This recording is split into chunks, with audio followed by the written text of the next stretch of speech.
आइए आज हम बात करें कि जीडीपीआर यानी कि यूरोपियन यूनियन और डीपीडीपी एक्ट यानी कि भारत में क्रॉस बॉर्डर डेटा ट्रांसफ़र यानी कि अपने देश से बाहर जाने वाला पर्सनल डेटा अपने किसी भी सिटीजन का उनके रिलेटेड कानूनों में क्या फ़र्क है, कैसे जीडीपीआर देखता है उसको और कैसे भारत देखता है। मेरे यूट्यूब चैनल पे आपका स्वागत है जिस पे आप रोज डेटा प्राइवेसी पे नया कंटेंट देखते हैं। और जैसा कि मैंने कहा, आज हम कंपेयर करेंगे कि इंडियन डीपीडीपी एक्ट और जीडीपीआर में क्या डिफरेंसेस हैं क्रॉस बॉर्डर डेटा ट्रांसफर को लेके। तो ये डिफरेंसेस हमें क्यों पता होने चाहिए। एज एक भारतीय बिजनेसमैन होने के नाते आप कल को अपना बिजनेस एक्सपैंड कर सकते हैं, दूसरे देश में जा सकते हैं। जीडीपीआर बहुत पुरानी रेगुलेशन है, उससे सीखना बहुत आसान है, उनके एक्सपीरियंसेस से सीखना आसान है। क्या क्या इम्प्लीमेंट करना इजी था, क्या इम्प्लीमेंट करना मुश्किल था। ठीक है, हमें मैच्योरिटी लेवल पे पहुंचने में थोड़ा टाइम लगेगा, लेकिन सीख तो सकते हैं इसे। और बहुत से और देश हैं जो जीडीपीआर को डायरेक्टली फॉलो करते हैं, इसलिए जीडीपीआर के नॉर्म्स पता होने तो थोड़ा भारत से बाहर बिजनेस करना थोड़ा आसान हो सकता है। इसलिए जीडीपीआर के साथ डिफरेंसेस देखने ज़रूरी लगे और इसीलिए मैंने 5-6 वीडियोस बनाए थे अलग अलग एस्पेक्ट्स के कि डीपीडीपी एक्ट और जीडीपीआर में क्या क्या डिफरेंसेस हैं। अब एक्चुअल डिफरेंसेस क्या हैं। जीडीपीआर बहुत मैच्योर्ड है, उसको कई साल हो गए इम्प्लीमेंट हुए हुए। उन्होंने बहुत कुछ सीखा, बहुत कुछ किया। वो लोग रेगुलेशंस में बहुत स्ट्रिक्ट हैं, हम अभी शुरू कर रहे हैं। जीडीपीआर कहता है कि लीगल बेसिस भी अगर है आपके पास ट्रांसफर करने का तो होना चाहिए, लेकिन भारत देश में हम कह रहे हैं कि गवर्नमेंट बताएगी कि ट्रांसफर करना है तो कौन से देश को करना है, क्यों ट्रांसफर करना पड़ सकता है।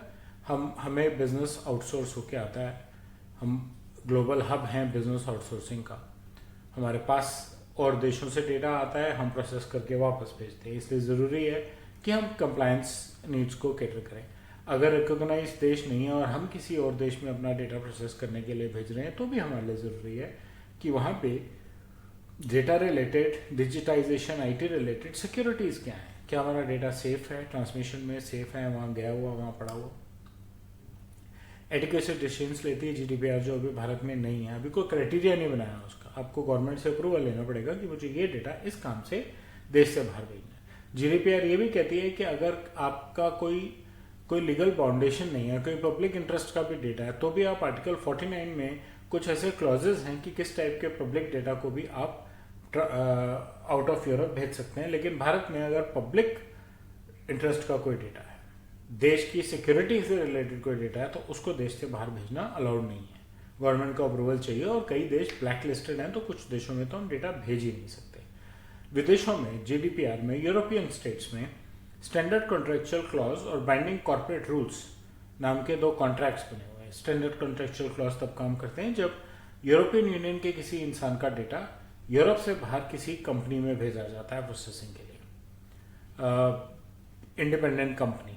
लेकिन अगर अपनी कंपनी के मल्टीपल ऑफिसेज हैं और आप यूरोपियन सिटीजन का या अपने यूरोपियन एम्प्लॉय का डेटा नॉन यूरोपियन ऑफिस में भेजते हैं अपनी कंपनी में, तो आपको बीसीआर की रेगुलेशन फॉलो करनी पड़ेगी।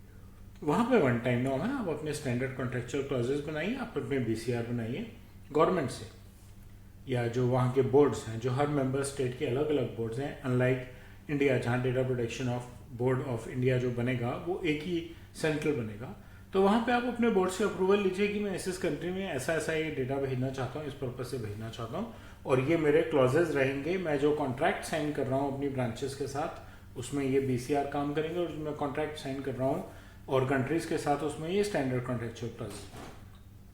और आप ये डिटेल बनाइए, गवर्नमेंट से अप्रूवल लीजिए और अपना डेटा आराम से एक्सचेंज कीजिए। भारत में अभी भी डेटा लोकलाइजेशन पे बहुत स्ट्रिक्ट रूल्स हैं।